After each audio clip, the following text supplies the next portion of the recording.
O God, our help in ages past, our hope for years to come, our shelter from the stormy.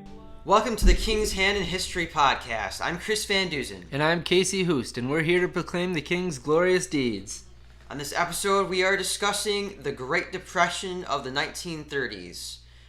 Begun in 1929, ended around 1939 or 1941, depending on where you're talking about. I think, Casey, would you say that in the United States it ended with the beginning of the war? Yeah, some people say it's even a little bit into the war based on when like all the gross domestic product and the unemployment finally reached levels that they had been before. But even the war kind of skews that, in that when you conscript so many men and say, look, the unemployment rate's down, or the gross domestic product is up because the government just spent a lot of money on military spending. So like, as far as when it technically ended, that gets kind of skewed by the war, but sometime during the war. The Great Depression was the greatest economic downturn in modern history. Would you say that's an accurate statement? Yeah, and I mean, I would even go so far as to say at least in American history. Right. So not even before modern, into the 1700s for America. Well, actually, when I say modern history, I'm probably referring broadly to the period of history that began with like the Reformation era, like right after the Middle Ages. Yeah, I'll agree with that as far as I know. Okay. There might be something in there that I'm not unaware of, though. But as far as I know, I agree with that. Yes. So the Great Depression, we can learn a lot from it because it was such a horrible time to live through. Because it manifested so many problems in our society, in Western societies, mostly. Also, that so much of our everyday life nowadays in Western society was shaped by the events and the decisions that were made by the most influential people during the 30s. Yeah, and I'd say the way our culture currently thinks was largely shaped by that, and by FDR, by the way the government changed and the way the media responded. And like a lot of ways, we're still thinking in the same terms that they shaped it. Right. So I mean, in the 30s, I would say probably that is the decade that most in recent history promoted socialism. Right. Yep. I mean, well, maybe communism as well. I guess. Obviously, communism was begun in right before the 20s, but in the 30s, it really, like, milder forms of communism expand across Europe, especially through the influence of... And I would say, looking at Europe, that so when you look at in Russia, it became communist in 1917, but then you start looking at like Italy and Germany, which become fascist. Is each of these places you get communists and fascists kind of go together because they're like polar opposites, but as one side gets more extreme, the other side gets more extreme until they're fighting each other. And so it was very much like in Italy specifically, it was very much the communists and the fascists were like having street brawls, and it became more and more intense until finally the fascists under Mussolini won out. And this is a similar idea, though not quite to that level, happened in Germany. And so yes, you do see both communism and fascism spreading. And socialism, such as we're going to see with FDR and his policies, the New Deal policies. I do want to say too that something that's hard for us to understand looking back, but that was a very real thing at the time, was in America looking at other countries, at Germany, at Italy, at Russia, And FDR, with his very socialist agenda, I guess, or not, or policies, how he was running the country, there were a lot of people that were not sure where we were going as a government, if we were going to become a socialist government, a communist government. Yeah. And like now it's kind of like you look back and of course we didn't become communists. Of course we're kind of a mix now between capitalist and socialist because of this time.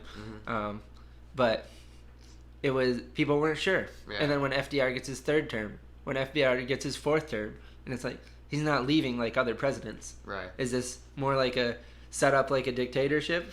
You know, where you just have somebody that's always going to be in control, and like, so like I said, it's hard for us to understand that looking back, but at the time, it was very in question what our government was, what it was becoming, and you look at the other parts of the world, and you see how they're morphing, and you say, it looks like we might be morphing too. Yeah, it was unsettled, uncertain times of scarcity, of lack, of sorrow, of hopelessness. But in the midst of it, as always, God was at work, especially through his people, proclaiming the gospel. And at least in the U.S., you see biblical Christians still working, still founding organizations, still spreading the gospel, still going along with their church life and preaching and raising their families and holding together. Yeah. Serving the poor. And I would say too, and I think a lot of this we're probably going to look more at like what the government did, and but looking in the individual level, when it's hard times, people look into themselves and look towards God. Right. And I think this was a time when a lot of individuals really did some soul searching. Right. Yeah. Unfortunately, it's also a time when a lot of people just gave themselves up to vain speculations and turn towards things other than God, like other religions, like fascism and like communism, and like other sects, cults, and atheism, and humanism that you see in the 20s. But to start off with our discussion, we got to give some background in the 20s, because what happened in the 20s led to what happened in the 30s. Yeah. The 20s... Well, first... Yeah. I'd say what happened in the teens led to what happened in the 20s. Right. With World War I, which we did a couple weeks ago. And so you have... most of the European nations were in debt to the United States. Yeah. In an insane amount of debt to the United States. The United States kind of... It was in this position where they could have been... They were the ones behind, like, economics now, because they had so much loan to them, the most wealthy. But unfortunately, they didn't really recognize this. They didn't want to recognize it. They didn't want to be in that position, so they didn't act accordingly. And they just said, we're gonna act like it's just us, and like all these other people aren't tied to us. So isolationists. Yeah, policy. And this was bad, and it really hurt the other countries that are trying to pay them. Yeah. But the other countries are really struggling because when you borrow money before, and most of the times, when you borrow money, say if you're like, I want to go build a railroad, I'd say, okay, here, you can take the money because I feel like this might be a profitable venture. And then you can pay me back, and we both make money. But when it's war, you blow all your stuff up. Like, I want to borrow money so I can blow it up, basically. And so it's like there's not money left to pay back, and the United States was not very helpful towards it. The people that were owing it, the countries that were owing it, and they were really struggling. So one of the things that happened critically was that Great Britain in World War I, near the end of it, went off the gold standard. So then we can print our own money to try to pay our bills better.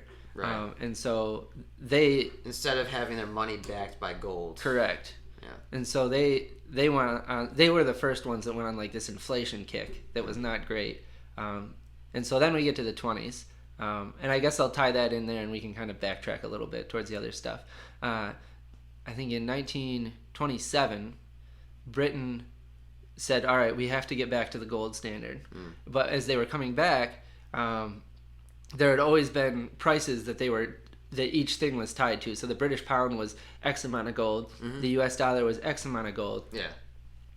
But while they were off it, Britain had more than doubled in inflation, and they wanted to come back at the same price. And so it was basically they went to the U.S. government and was like, listen, we got to come back on the gold standard. You need to cause inflation so that it's more equal. And the U.S. government was like, okay. And so actually part of the Roaring '20s was that the U.S. government lowered the interest rates way down to like very little to specifically cause inflation to match more what Great Britain was doing as they came onto the gold standard. Now, for anyone who's unfamiliar, can you just define inflation? Yeah, I'll try my best. So basically, inflation is when all the prices just keep going up. Okay. And so if you had $1 and inflation's happening, then what it used to be worth. You might be able to. Sorry, I'm just describing this terribly.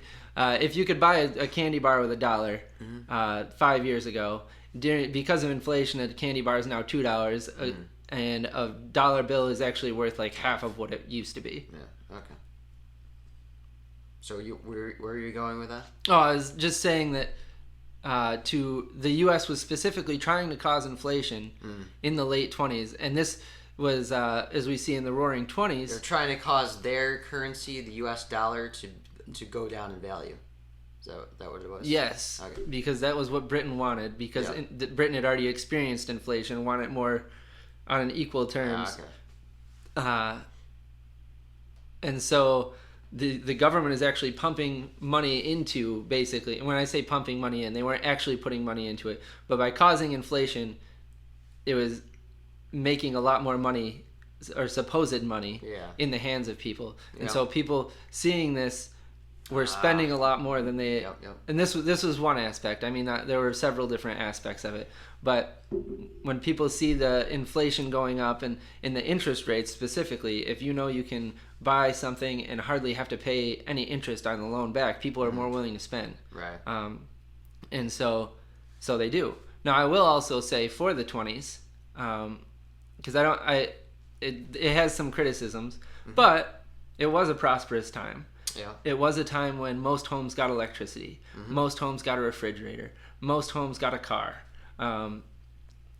and so, like I said, there were some, at least in the U.S. In the U.S., that's what I'm talking about. Yes, but yeah, we were spending money at a great rate, and things seemed good, except for when you looked at it, the credit bubble was growing. So when I say people were buying stuff on credit for the first time in the 20s. And they were overbuying. So it's one thing if you buy on credit and you can pay it back. Yeah. It's another when you just you're buying more than you can actually pay back. And the U.S. by the late 20s was clearly in this position. So it's kind of the 30s are kind of economically and financially it's kind of the polar opposite of the 1920s. It's a time of prosperity and so-called prosperity and having lots of money and being able to buy lots of stuff in the 20s. But in the 30s, you have no money. You can't buy hardly anything besides your bare necessities or whatever. But and this did contribute to all the buying on credit. People thinking that they basically had more money than they really did, or were able to afford more stuff than they really were able to afford. Did that contribute to the stock market crash of 1929? Yeah, I would say that's most closely associated with the stock market crash. And it's interesting when you look at it that the stock market crash it didn't need to be as influential as it was. Right. Because less than 10% of the U.S. population had any money in the stock market. Right. So for the vast majority of Americans, the fact that the stock market crashed didn't actually do anything to them. Right. But the fear that it put into people, specifically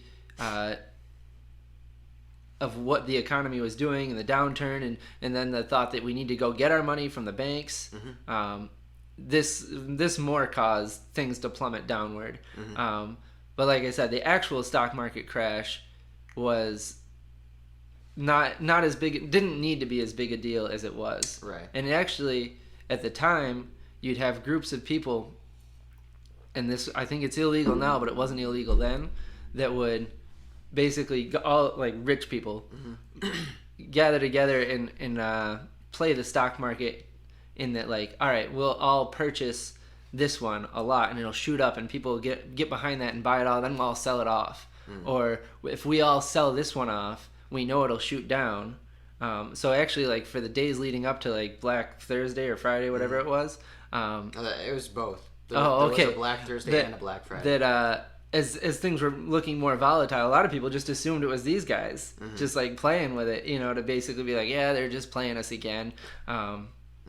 Anyway, I just thought that was interesting because I didn't realize that like the whole stock market was just so affected by a group of rich men that were basically like, yeah, if we play it, we can by buying or selling, we can cause people to do what we want and then buy where we want to, and they were getting very rich on this. Yeah, but by the time of the crash, what the crash actually was, this is my understanding of it because it's not very clear to me, but that they were they were afraid that they were going to obviously lose money in some way, so there was a mass rush of selling. So stocks. Basically, picture if you bought a stock for, we'll say, well, because we're in this area and my dad used to work there, we'll say IBM. Okay. And you bought a stock for $100, and and you watch it over the years, and it gets up to 120, and you're like, oh, good, I've made some money on it. But then the stock market starts to crash, and you look, and it's down to 75. And you're like, uh-oh. But then you look the next day, and it's down to 60. And at some point, you think, this is a lost cause. I just have to get out anything I can from it. And so you sell it at 60, and the next day it's down to 45. And the person that held on to it until then is like, all right, he was right, and he sells it. It just keeps going down as more people sell. So seeing that crash, people were just saying, I need to get any money I can out of it before it crashes even more. Yeah, gotcha. And basically, you have almost everyone doing that at the same time, and that just they lose. Which, if I may give a piece of stock advice, don't do that. Yeah. That economic downturns usually do not last as long as the Great Depression, and unless you need it in the next year or two, just let it come back. Okay.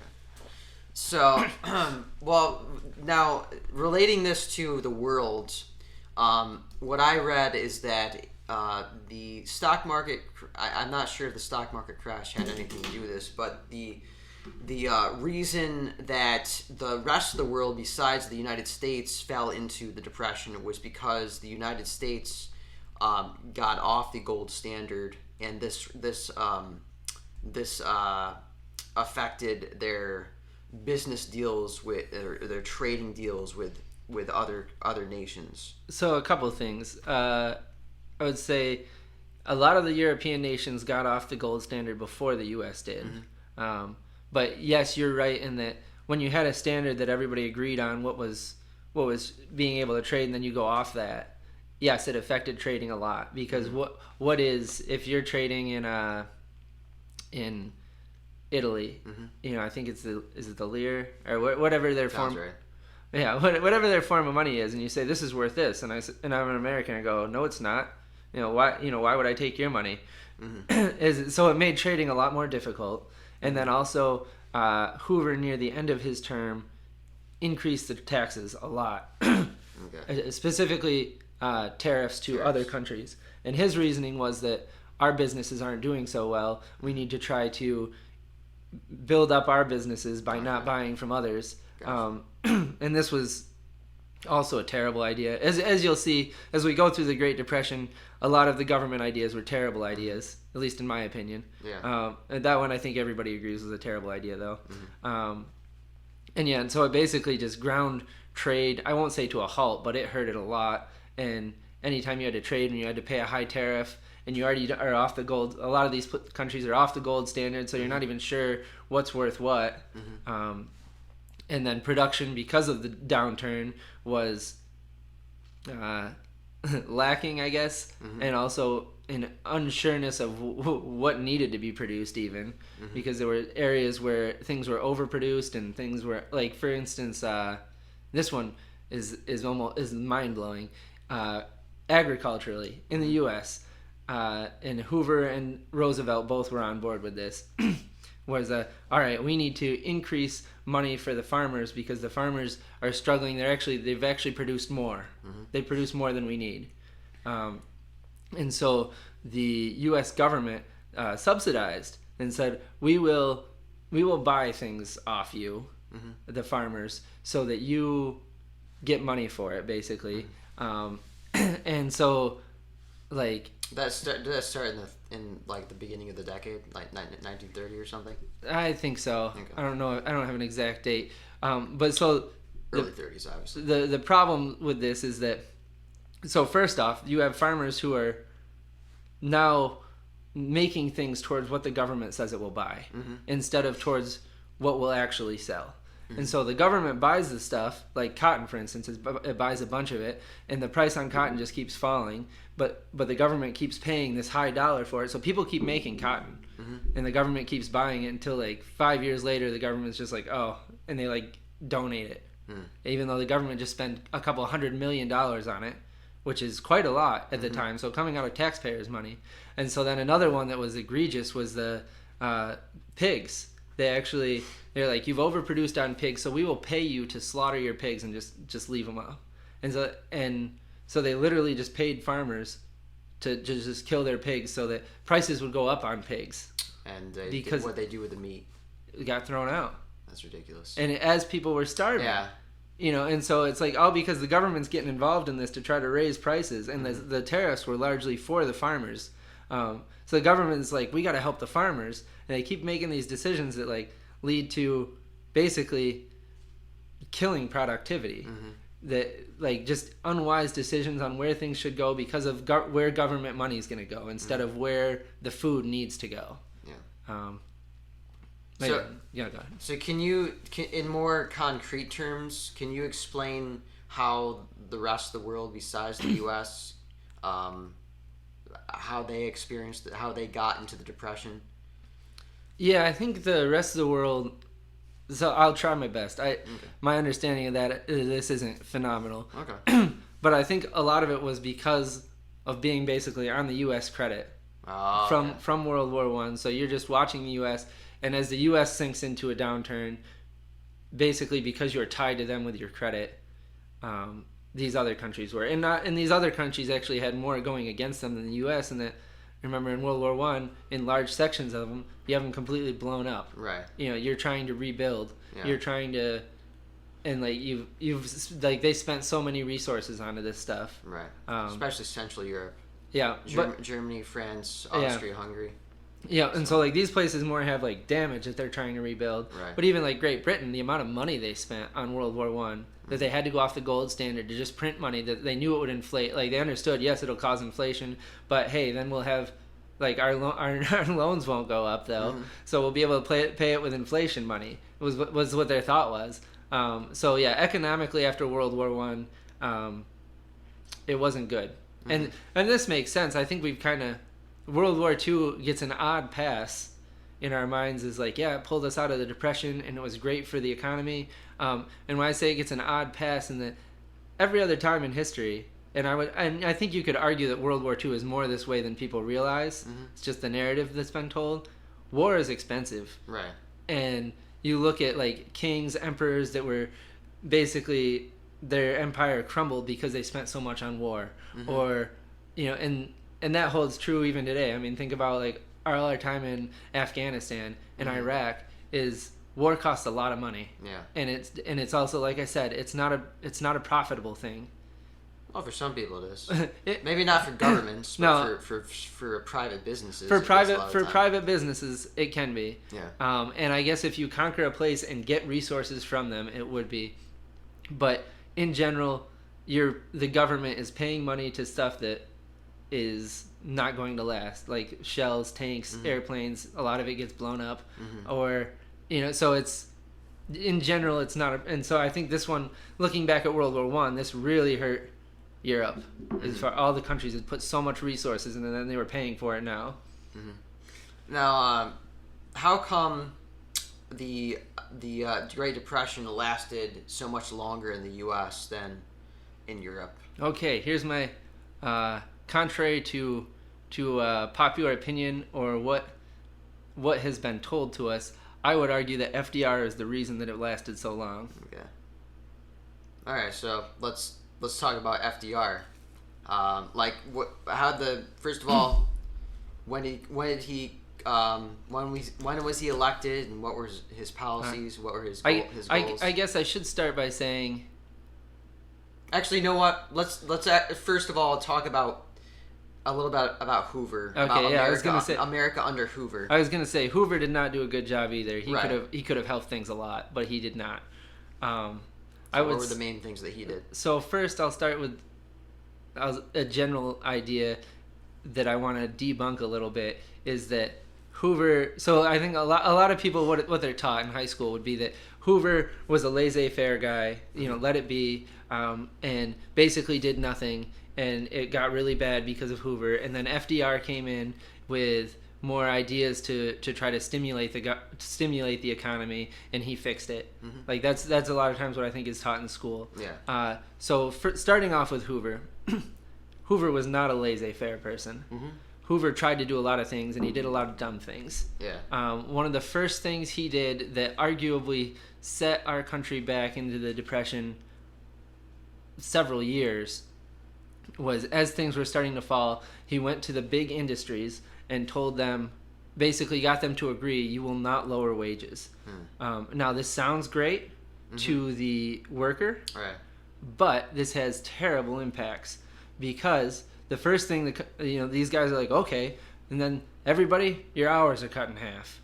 And so then everybody's left with a job. They're not even able to look for a different job. They're just working for this other company. And then also, if you think about it, if a company was making, say they're making 100%, pick a number of whatever they're making 100%. Because of the economic downturn, they are now making 70% of what they were. Mm-hmm. However, you are demanding that they still pay their employees at 100% of what they were making. Right. And it just, fiscally, monetarily, it just doesn't make sense. It doesn't work that way. Mm-hmm. And yet, so they were still trying to do this. And even in general, and we see this with FDR especially, this idea that if there's an industry that is failing, that is, for whatever reason, it's not functioning well, there's problems with it, to try to rescue that industry through just government means of giving them money is typically a pretty bad idea, in my opinion, because then the industry doesn't reform.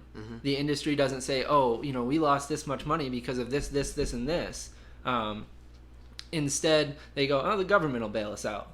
And a great example of this through this time is the banking industry. So what they did is, when people bring them money, say if they have $100 million that people have invested in them, they would, at this time, they were very risky with the money in that they had a number that they figured we need to have this much money on hand in case people come and get it, but that number was very low. And they said we can invest the rest of the money wherever we want. And this was a calculated decision, but a decision based kind of on the Roaring 20s. Said we think we can make a lot of money this way, whereas technically if they just kept all the money that people brought and just charged them holding fees, they would still do all right. But they had 90 to 95% invested, which is a little bit crazy. And so when people start coming to draw it out, they run out really quick because they just don't have money on hand. And now, when FDR got into office, he put the banks on holiday. It basically said you don't have to pay anybody until the government declares you secure. And which basically was a way of rescuing the banks. Now, the problem with this is that the banks learned the lesson from this, that's still the same way, and they've been bailed out since then, is that this is great. We can be reckless with people's money. And if anything goes wrong, the government will bail us out. Whereas I would say more of an actual capitalist economist would say the banks were getting what was coming to them because they did something unwise, and yes, and it's more broad picture, and on an individual level, this is hard to stomach, but a year or two of this, and the banks would have all reformed. The banks would have said, we cannot put that much money into that, because the ones left would have been the ones that weren't doing it that bad anyway. Basically, the banks would have been much stronger and much more financially sound, instead of putting basically the government saying, we'll bail you out, don't worry about it. And because of that, now that's what banks do, is more, yes, we have the government behind us, so we can be more risky with people's money. So how did the U.S. end up at the conclusion of Hoover's administration? Yeah, I would say it wasn't too good at that point. What was the condition of the United States during that time, when during the election, or during the general election? Yeah, so I mean, you have the Hoovervilles, so that's when, like, people who are unemployed, so a very high unemployment rate, and you have people just unemployment leads to a lot of men wandering around, either looking for work. A lot of men, unfortunately, abandoning their families. You have at this point, I guess I'd say is we're deep into the Depression by 1932, and things don't look very hopeful. I don't know if there's anything you want to add to that. Can't think of anything. Like you said, major characteristics were unemployment, large unemployment, businesses probably just going bankrupt. That happened, right? Production goes down. There's not as much trading, between with the rest of the world. But wasn't around that time when the rest of the world started to kind of make strides in getting out of their depressions? In general, most people say it was like 1933, 34 that most of the other countries were out. And so, like I said, I blame FDR a bit for prolonging it, but Hoover definitely played a role in hurting. And like the economist that I read said, him demanding from businesses that you keep the wages up at that price, they said it's hard to explain how detrimental that was towards basically the economy was contracting, and he should have let businesses contract as well.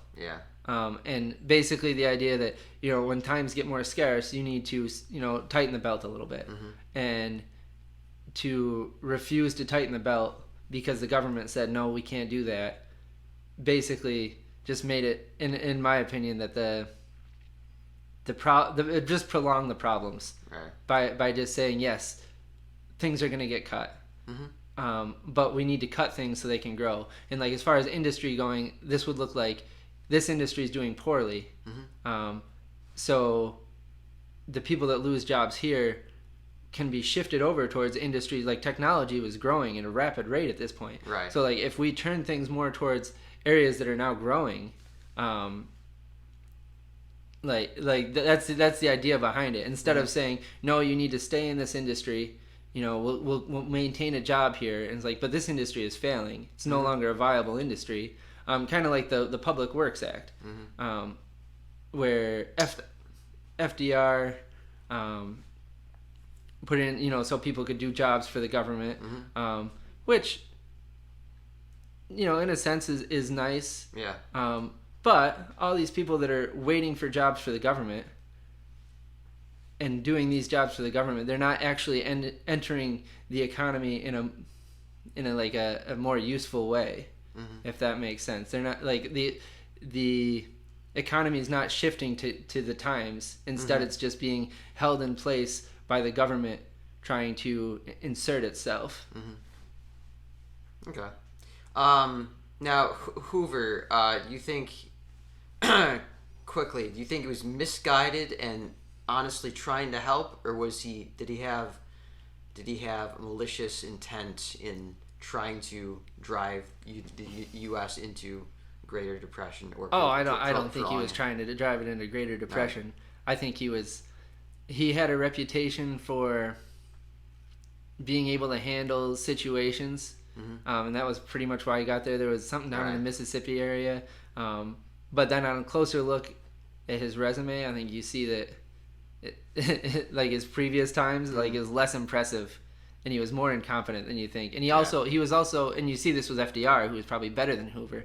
Hoover was very good at turning a phrase, and so at a time when radio is a thing and the press is as big as it's ever been, huge thing, that in order to win the presidency, if you can speak well, if you can say things that really resonate with people, that might win it for you, right. Regardless of what you actually did. And I think I heard a quote by, I can't forget if it was Coolidge or Harding, but because Hoover was part of one of their administrations, and he goes, I love Herbert Hoover, but I never took a word of advice from him. It was always terrible, and you can, looking back at Harding and Coolidge in the 20s, I think you can see that their economic principles were working in a large way. Yeah. And Hoover got in, and instead of just letting the market, and like their economic principles had led to a little bit of a credit bubble, quite a bit of a credit bubble. Had Hoover stayed with what they had done and just let it be, you can make an argument that it would have, they would have constricted, the economy would have constricted, but then been back, 1933, like all the other countries, like Canada, for instance, had almost the exact same numbers as us, except for they didn't do several things that our government did. They just let it be, and they were fine by 1933. And you also see 1920, 21, I think, there was a depression. And Harding was the president at the time, and he was very much a laissez-faire, let it be. And it took 18 months for that depression. And the numbers were actually strikingly similar to the beginning of the Great Depression, but he did not try to step in with any government things. He said, and in his understanding was this is bad, but the market's correcting itself. Yeah, it will, industry will move to where it's actually productive, and it took 18 months, and then off went the Roaring 20s. Okay, well, with that, we're going to take a break, and then in the balance of the episode, we'll discuss FDR, some cultural stuff about the Depression, and the consequences of the Depression for World War II. Hey, do you enjoy reading, studying the Bible, and learning how to become more like Jesus, and what the message of the Bible is all about? Well, I have a Bible study blog called Bearing Christ Crucified and Risen. Its motto is to know Christ and Him crucified. I have hundreds of Bible studies and devotional articles, as well as book reviews. And there you can also check out my book, The New Covenant Answer to Western Christianity, Recovering and Applying the Apostles' Teaching on the Church. So if you're interested in that, please head over to bearingchrist.blog. That's bearingchrist.blog to know Christ and Him crucified. All right, moving on. To FDR, Franklin Delano Roosevelt, his administration of the United States, and the condition. We want to talk a little bit about the condition of Europe, Central Europe, especially during this time, leading up to World War II, and then just in general, some especially Christian elements of the Depression in the United States, and how it led to the events that sparked World War II. So first of all, let's move into FDR. An overview of his administration, if you want to talk about that. Yeah, sure. So he comes in and he did a lot right away, and that was part of his platform, was that Hoover hasn't done that much, but at least I'll do something. And as I've kind of talked about already, there's kind of a problem with that, especially if you don't understand how economics work. If you're just saying, I'm going to meddle in them until I figure out some way to fix it. Yeah. Was basically FDR's policy, and it was a terrible policy. And actually, if you look back at his career, he was a failed businessman several times. And I remember his vice president basically was a businessman. He's like, I love FDR. I would never let him even sniff my business.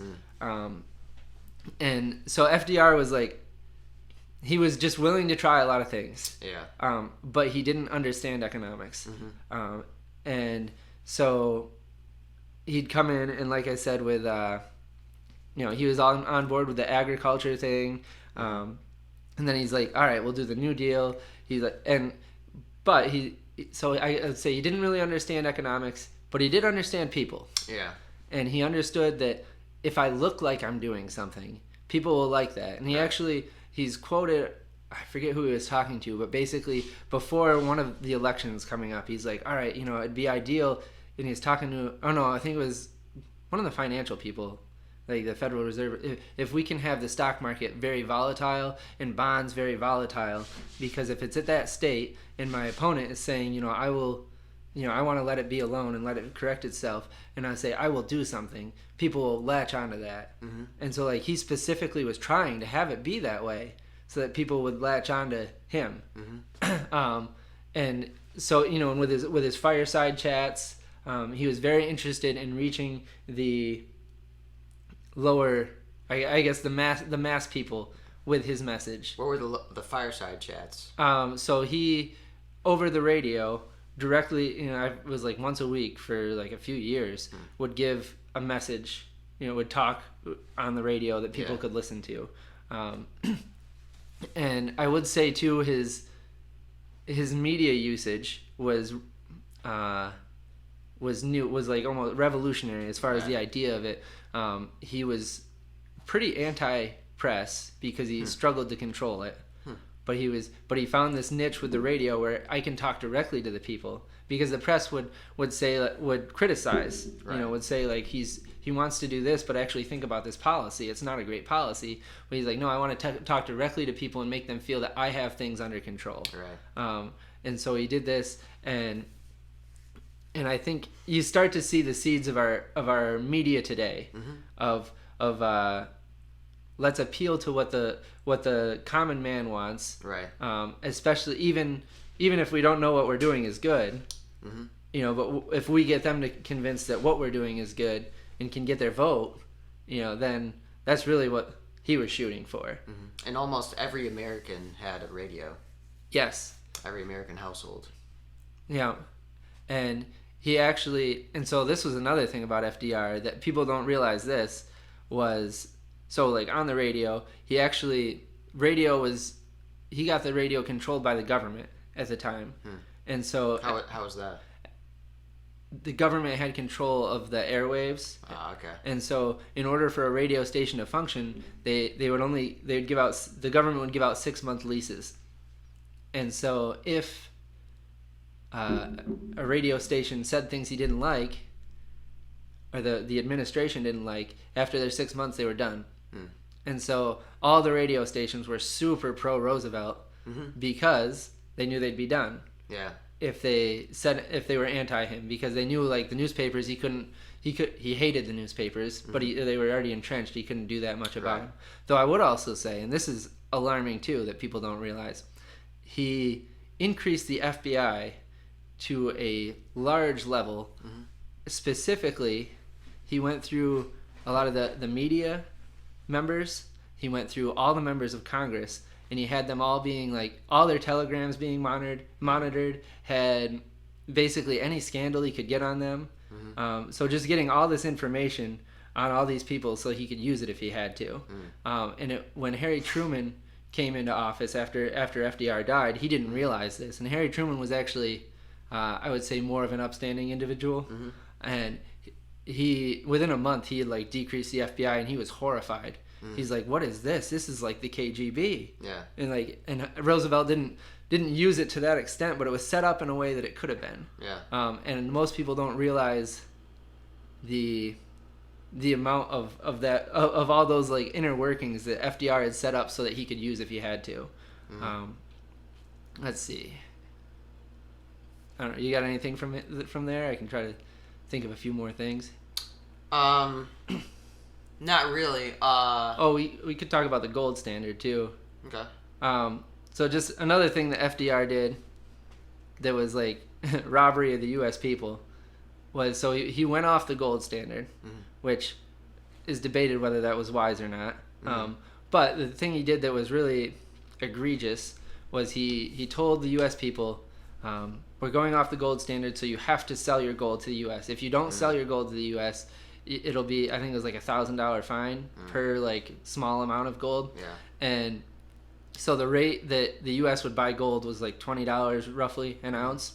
And so he buys all the gold. The U.S. now has in Fort Knox all the gold. and then the next year he says we're going back on the gold standard. You can buy gold back, $35 an ounce. And so basically just took their stuff, decided that he would inflate it personally, and then sold it back to make a profit. Wow. But that was just that was an idea he had. He tried in order to make the economy get going again. Yeah. Right? So. Oh no, I did want to say something else too. Was another thing that like is an FDR thing that a lot of people view as good now, and in a way it is. Like I understand, is Social Security. Mm-hmm. So he started that. The criticism I would have of that was he actually had an option. A lot of people were fighting for, and at the time, there was kind of an option for it. Like I know the post office did this for years. That instead of being bound by Social Security, that you had to do it. Businesses, a lot of people wanted the option that businesses could opt out by providing their own pension at a better rate than Social Security. Now the scam part of Social Security, I know people probably don't like to hear that, is that the money you put into Social Security, if you just put it away as an interest, and like put it away and interest happened, you don't remotely get what you would get. So basically you're loaning to the government and you end up with a negative return. And the government the whole time too is not, they don't invest your money. Right. They use it, and then say, we'll just, as money comes in, we'll try to pay it from as we can. And it was basically a profit deal for the government. As opposed to and now it's a problem in that the baby boomers, the population has shifted. So now it's a wonder of like, how are we going to pay it? But had private enterprise, had they given the option for private companies to say, yes, we will provide that a retirement fund, a pension. Part of the argument is just that usually private businesses do better than government. They're much more efficient. When spending government money, most places it actually behooves you to spend all the money. Because if the government looks and says, oh, you only spent 70% of what was allotted to you, I guess we can decrease it to 70%. Yeah. So instead you're like, no, we spent 100. We need more actually. Yeah. And so you find ways to spend 100%. But yeah, so just another one of those things where the government added to its power, added to all its programs, and is there some good to it? Yes. Is it the best? Is it the best outcome it could have been? I think you could argue that. And I guess we should just say in general, the government, and we've kind of said this, a lot of socialist practices were put in, and the expansion of the government during this time was insane. Right. Way more than it ever had been expanded. And maybe we should just briefly define socialism. All right. How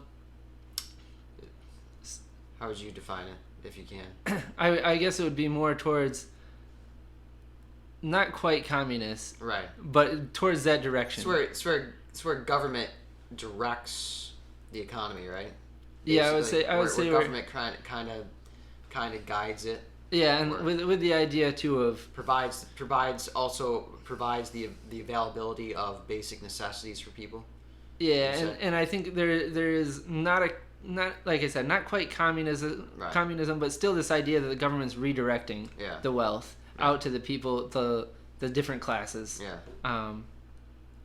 And so FDR very much expands government involvement in a lot of different things, pretty much everywhere he can. And he actually, so as he's doing his New Deal and his different programs, the Supreme Court rules several times in a row that this is unconstitutional.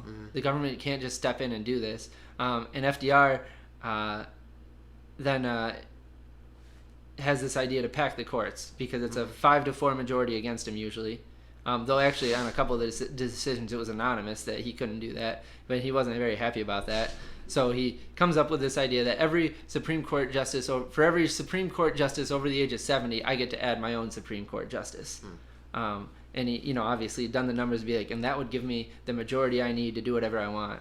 And upon hearing this, the Supreme Court started to be a little bit more lenient towards him, and with a combination of the Supreme Court appearing to work more with him, and people hearing about this, people even like his Democratic allies are like, you can't pack the courts, like that's like you've already got way more power than any president we've ever seen, like that's not a good look. And even most of the people were starting to realize that like, no, that's too far, and so he backed off from that.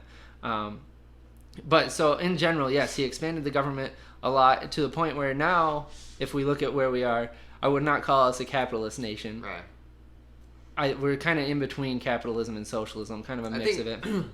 I think economists call that interventionist. Okay. And I would also say the economic principle that he employed was to stimulate the economy by spending more money. And that's still the way that our country thinks. Yeah. If you think back to like 2008, I think was when the auto industry started to fail, and we bought them out. Not bought them out. The government bailed them out. Yeah. Just gave them a whole bunch of money. Said even though your industry is failing, just take the money, and that'll prop up all these jobs in a failing industry. And what was I gonna say? Yeah, so in looking at FDR's track record too, you see that he came in 1932. By 1938, there was actually another recession in the United States, just the United States. And so things were as bad as they'd ever been, even in 1938. And you even have his there's a quote from, I don't remember which member of his administration, but like, I don't think it was the vice president, may have been the Secretary of Finance or something, that basically is like, all right, so we tried a whole bunch of things, and it's been 6-7 years now, and obviously none of them have worked. We're in the same place that we were 6 or 7 years ago, except for our deficit. The amount of money we owe to everybody in the world now has gone up a lot. And so I guess you just have this, when you look at it, how long the Great Depression was, and the idea that just by pumping more money into it and intervening with the government, that really a lot of the things they did extended it.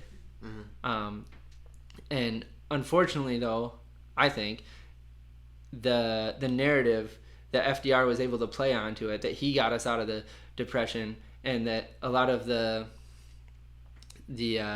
people afterwards have continued that narrative to the point where, yes, this is the way that we need to do economics, that we need to intervene whenever we have to, that bigger government is better, that spending is better here, instead of like, hey, it's hard times right now, maybe we shouldn't spend as much, which seems more common sense to me. Yeah. But these ideas are very much still in complete practice in our government. All right. So basically, we can understand the Great Depression did not end really through FDR's policies, but mostly through the involvement in World War II, right? Yeah. Basically. That's the typical narrative that's given, and I think there's some merit to it. There's definitely...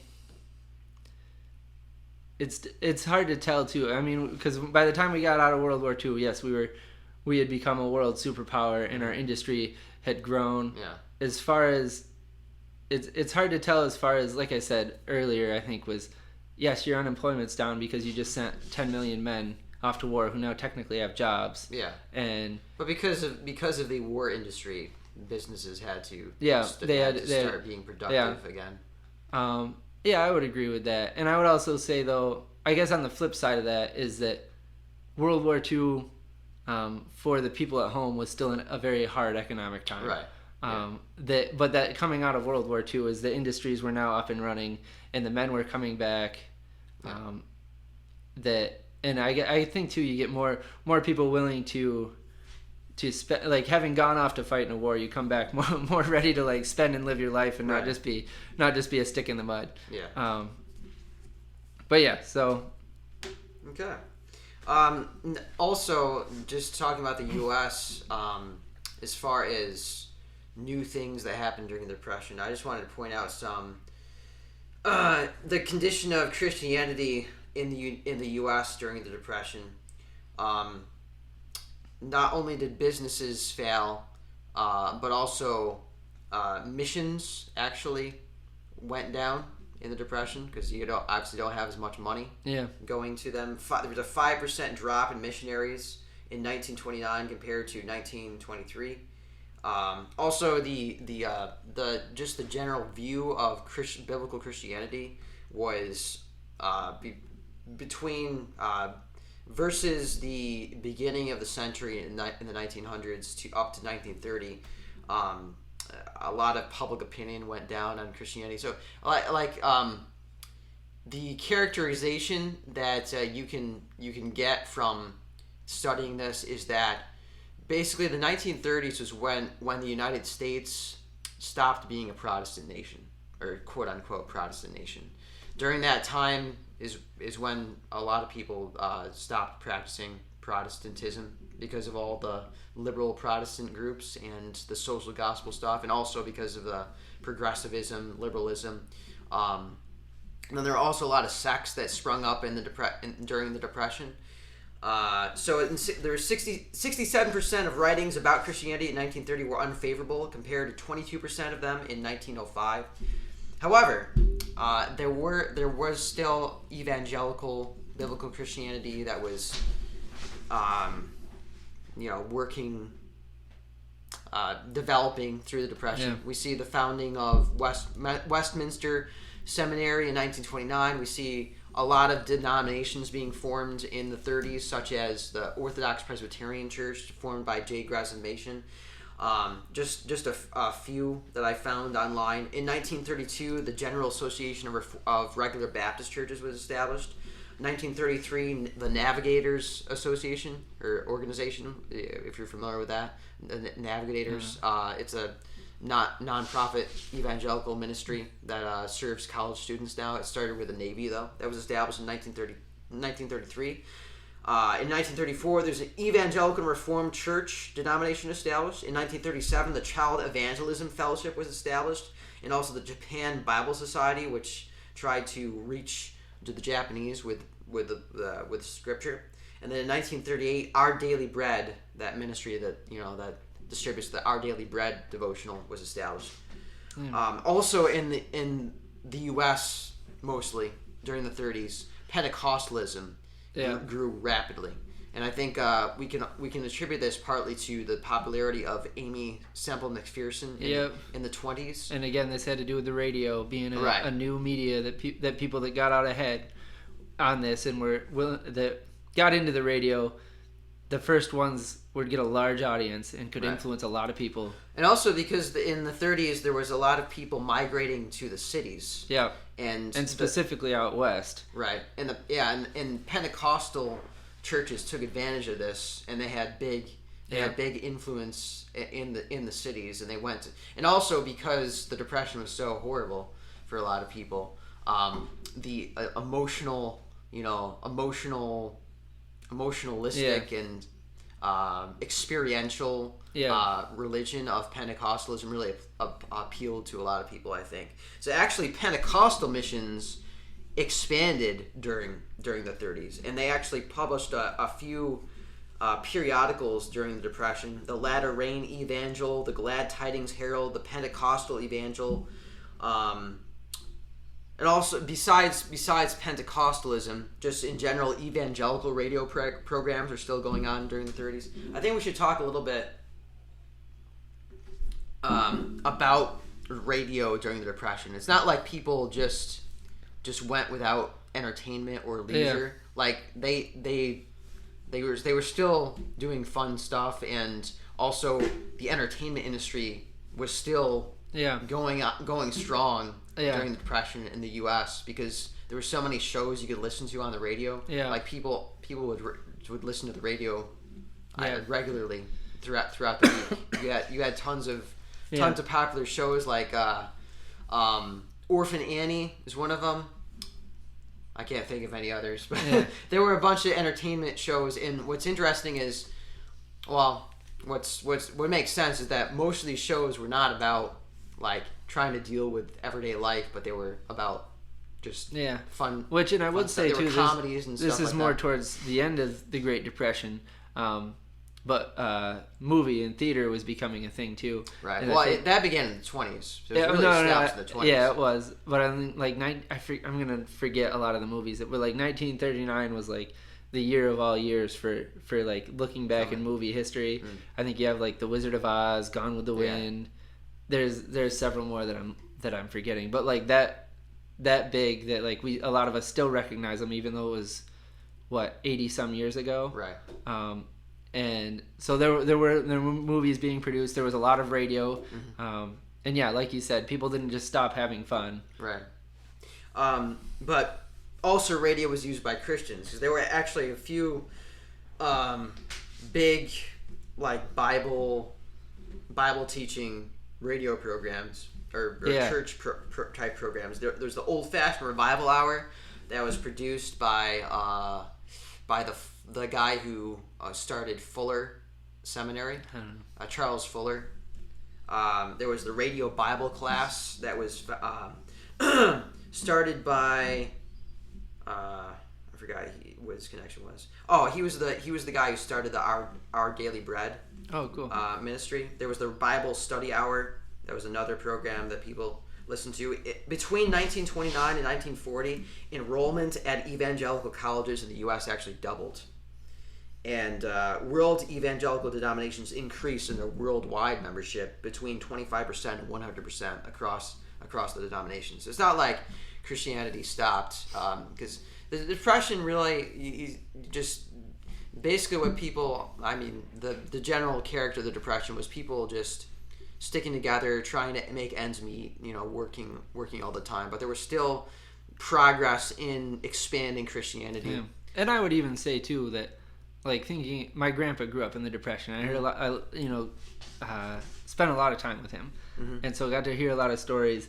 And like things were tight, right? But at the same time, like life went on, right? And yeah, I remember the stories of that they'd put sawdust in their pancakes, to make them go further, and about how my great grandpa was basically just a farm laborer, and they'd just keep finding different jobs. They moved around a whole bunch, but like my grandpa remembered those as happy times. Right. He was with his siblings, and did they have much? No, not at all. And you could definitely see it in the way he lived.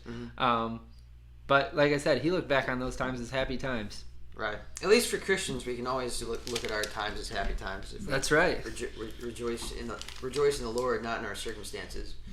But let's just touch on Europe during the Depression. Because it was devastated from World War One, which is a major factor. Yeah. People especially, let's talk about Germany and Italy. Yeah. The Germans were devastated by World War One. They obviously a lot of them were starving in the 20s. They didn't have jobs. They didn't have an army. Their pride was shot. Yeah. And you had a bunch of these veterans that were, they were discouraged and they were hopeless, and they didn't have a strong Christian influence in the country at all. The gospel presence wasn't very strong, so they turned to those leaders that would promise them a better life, and one of those leaders happened to be Adolf Hitler. Yeah, who came into power in the early 1930s. Yeah, so right? So looking at Germany, it was. So first off, they got hit extremely hard by the Depression. Yeah. And their political structure was kind of up in the air, because remember, it was Kaiser Wilhelm II. It was a monarchy before, and then basically just at the end of the war, it's like, nope, no more monarchy. So they're just trying to set up something. Right. And they do kind of like this. I think it's like kind of it's democratic in that people vote, but it's not. Basically, what ends up coming out of it is that every boy, it was often too. They vote in members to lead the government. It was frequently, and they basically get to a point where, as you get into the 20s, that Hitler's leading this Nazi party that is gaining traction, and that he's saying, yes, Germany can be great again. We were mistreated. I can lead us out of this. and really appealing to a lot of aspects of a people that have gotten a rough lot. Yeah. And so then you get into their political system and I always argue this when people are like, oh, we don't like the two-party system's terrible, and I'm like, is it the best thing? Probably not. The several party system is also not good. Example here, Adolf Hitler. There were basically they'd vote, and if somebody didn't get in charge, like they'd basically just keep voting. So they basically kept voting, but there were at least 5 major parties. And so Hitler had enough of a block even early on. Say if he had like 20% that like was all just completely allegiant to Hitler. Like we have bought into this guy's lies. We will do whatever he tells us. He's got 20% of the vote, and if it's spread around 6 ways, 20%'s a lot. Yeah. And so he starts saying, all right, when they're like, all right, we need to compromise, different groups to get, and he's like, I'm not going to compromise. Like, you have to give me what I want. And that's the only way I'll join you. Yeah. And so people start joining him because they have to in order to get things done. And he slowly builds up. I think the max he ever got for votes was like 35% of the whole country. That was 35% of Germany supported him, never more than that. Yeah. But when the votes split up 5 or 6 ways, 35%'s a majority. Yeah. And so he does get in charge, and he is Hitler's a scary person. Right. He was not. And he gets in charge mostly because of his speeches, right? I would say both. So his speeches are what and the ideology behind what that all gets people behind him, but then also his politics. He was a very hard person to deal with. And when I say that, I mean, like, as far as negotiating, he would not take no for an answer. Yeah. He was very harsh. He would threaten. Yeah. In very very frightening ways, and basically say, like, you're going to give me the, just demanding, and would not back down. Yeah. And so, and picture a lot of the people we know, not many people will stand up to that. Yeah. A lot of people just back down and be like, okay, maybe it's for the best anyway. Yeah. And so he basically demands his way almost to the top. Hindenburg is like an aging general that's kind of in charge, and is kind of opposed to him, but he's older, and as Hitler's getting closer, up towards like 35%, and Hindenburg's trying to get stuff done, and Hitler says, no, unless you give me what I want, unless you make me the chancellor, I won't do any of this. You can't do anything unless you do that for me. So Hitler was in one of the positions where he was basically the next step below the head of Germany. Yes, but also largely because of they had representatives, right? And so, say if Hindenburg said to the representatives, "We need to vote this in, and we need X% for the vote to actually take," Hitler had 35% of the voters that would do exactly what he said. And so if he said, right off the top, 35% of the voters will never, ever agree to what you said, that was, because of the way their government was structured, that was a non-starter. You couldn't function that way. And so that was how he functioned until finally Hindenburg's like, made a deal with him, basically, where he's like, all right, so you can be chancellor and I get this. And that was like the end, because then Hitler's like, perfect, and just like takes over and starts doing whatever he wants. And I would say, as far as Hitler was creepy in that a lot of ways, but like he's the type of guy that as a young man just fantasized about taking over the world, about exactly how he would do it, and like so it's not like most rulers, even ones I disagree with, like especially in the United States, even like FDR. Did he have some things that were a little pernicious? Yes. Do I think he wanted the good of the American people? I do think that. Hitler was not that case. Hitler was the case where I want to take over the world, and I've thought about this for many years, and I have my plan, and I'm going to just exactingly go through it until I accomplish my goals. He was the god of his life. Yes, he was. And he wanted to make himself god, and eventually he almost became god in Germany. So by the end of the 30s, the National Socialist Party is in control of Germany. Led by Hitler. Yeah, I'd even say by the mid-30s. Right.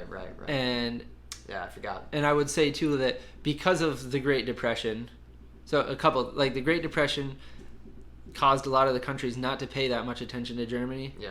Because there were rules about, like, they couldn't have an army. Right. But then Hitler starts building it up, and so you get, partially because of the Great Depression and the troubles on other people, and partially I think a lot of the nations realize, like, in retrospect, that, like, we were pretty harsh on Germany. Like, Right. to say they couldn't have an army, that's harsh. Yeah. You know, and so when they build one, they're like, do we really want to fight this fight with something that even we kind of agree was too far? Yeah. You know, and so you get them not really stepping up to Hitler until Hitler, and we'll get into this probably when we do World War II, but as Hitler keeps going, and Neville Chamberlain with the, what's the term? Appeasement. You know, where Hitler keeps making demands and people keep getting like, all right, well, we'll give you this as long as you're done now, right? And he's like, oh yeah, of course I'm done. And like the next day, like, all right, I want this. You know, and it's like, how long can you do that? And he did it for a while and got quite a bit that way. But yeah, so that kind of continued right into that. Right. So by the time, I mean, by obviously by 1939, he invades Poland. Is that correct? Yep. Yeah, he declares war in 1939 on Poland and on France, I think. Right. In Italy, the rise of Mussolini starts in the 20s. Yeah, a little bit earlier. Italy was not as impacted by World War One. I mean, it was impacted by World War One, but a lot of the fighting was not in Italy. Right. And it was more. I'm trying to remember. They may have, if they had a monarch that they lost. I'm not sure, but basically they had a similar power structure to Germany, though. Right. And where, like I said earlier, it was kind of a lot of different parties were coming in, and Mussolini was a writer. I think he was a journalist. Interesting. And he got a lot of support, you know, for his fascist thoughts, and basically managed to just rise to the top. And obviously through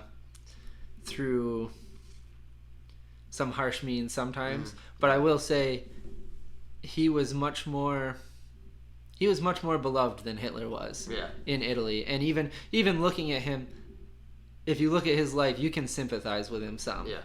Unlike Hitler, it's hard to find any sympathy for him. But Mussolini, you can kind of see and be like, you know, I can see why in the eyes of the Italians for a while he was like the golden boy. Right.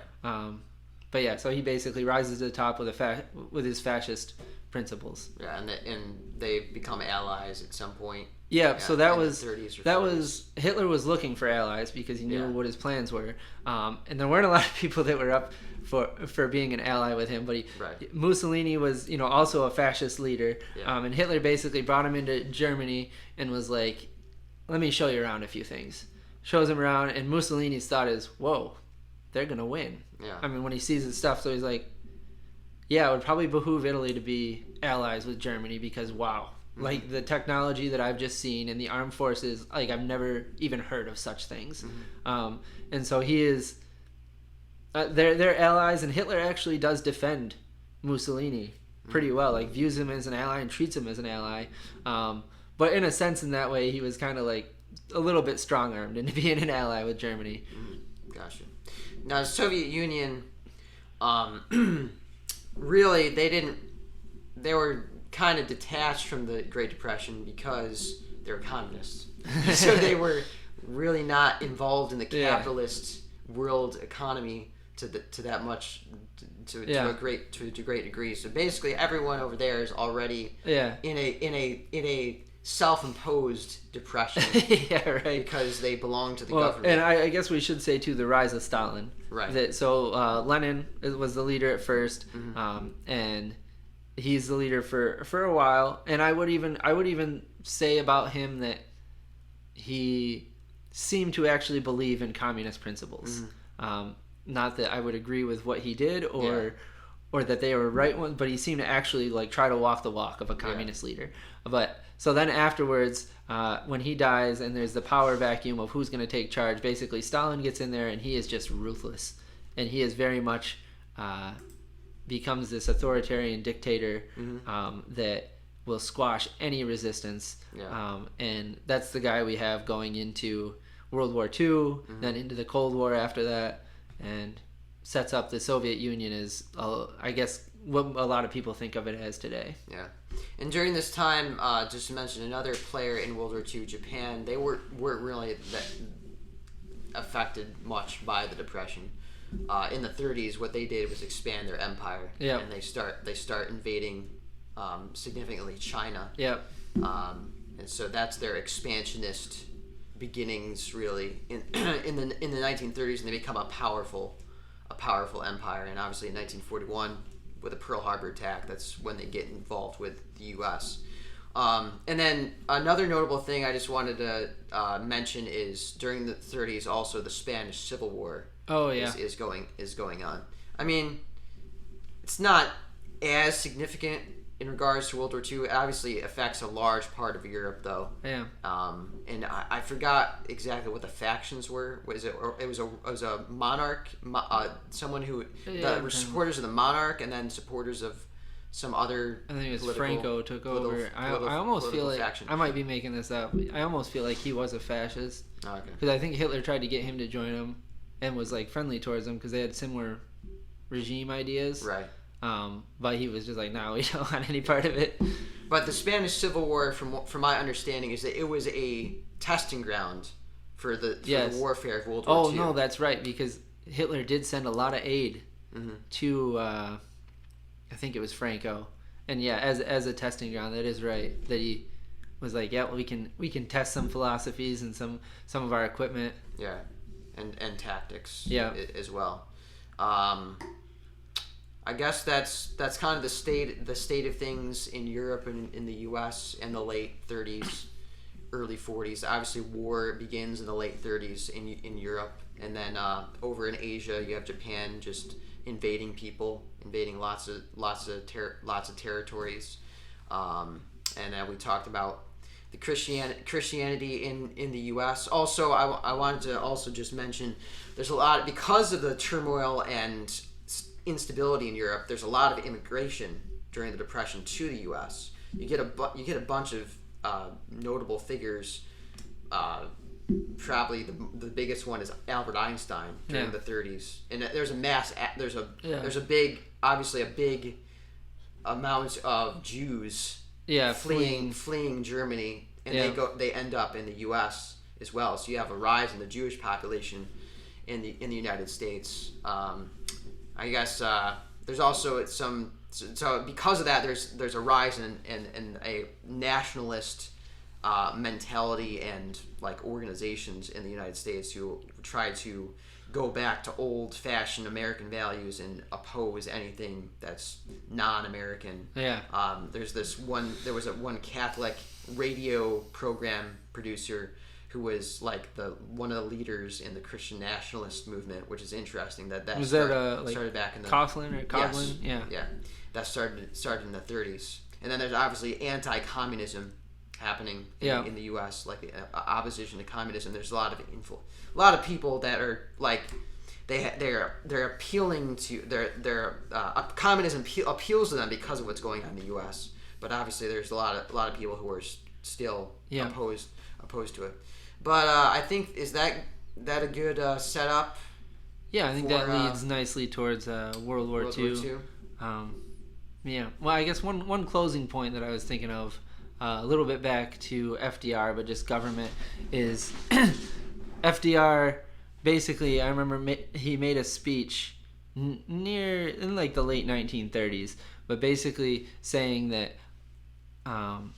people have the right, he gave a list of a lot of things people have the right to in his mind. Mm-hmm. The right not to fear, the right to a home, the right to, and so, but I thought this was interesting in that he was saying that they have this right based on from the government. So I think we see this today in the arguments about what the rights of people are, extending to a lot of things that, is that really the government's job to provide that? Mm-hmm. But then also you have this, a little bit of what I would say a move away from Christianity, as a trust in the government. Right. The government is the one that will provide you with all your needs. Mm-hmm. That when you're on hard times, it'll be the government. Right. And give the government more power. Put your allegiance to the government. Mm-hmm. And so, like I said, I think you move that this starts to move our culture and the way we think. I think you can see this a lot in the way people think today, but away from my faith is in God. Yeah. And my faith is in like the church and how the church can help through these things. Right. I think a picture that the depression, just my last thought, a picture that the depression presents us with, or an illustration, is that the things of this world are passing away, and all our earthly pleasures are going to be gone eventually. They can be taken. They could be taken away from you just like that.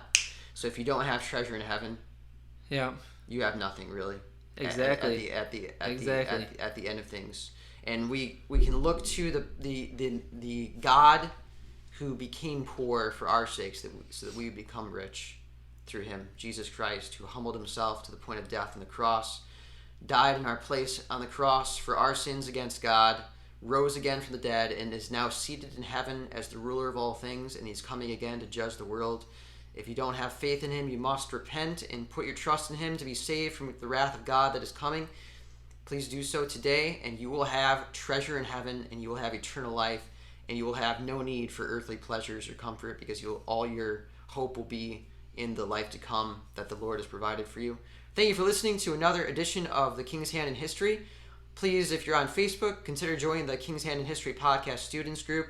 And until next time, we hope that you will look for the King's Hand in everything in your life and proclaim his glorious deeds. God bless. Thanks.